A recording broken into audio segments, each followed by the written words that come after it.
Welcome to Blizzard Fire. We hope this video helps fire up your solution. Gather materials. Use 3mm quilling strips in assorted colors, a slotted tool, PVA glue, tweezers, scissors, and a 1/4-inch circle template for uniform coils.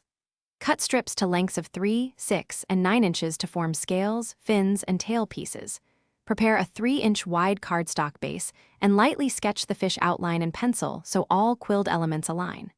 Work near a scrap paper to test tightness and glue flow, and keep a damp cloth to wipe excess glue.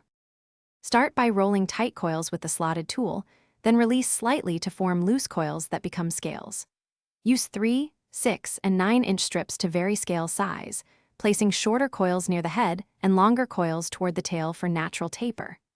Apply a tiny dot of PVA glue to the end tab, secure each coil, and glue the edge of each scale so it overlaps the previous by about 1/4 inch to create a shingled effect. Work row by row following the pencil sketch until the body is filled. For fins and tail, shape coils into teardrop and markwise forms by pinching one or both ends. This creates pointed fin tips and a graceful tail. Make the tail from 2 9-inch strips rolled and pinched into elongated markwise shapes, then glue them at a 45-degree angle to the rear of the body for motion.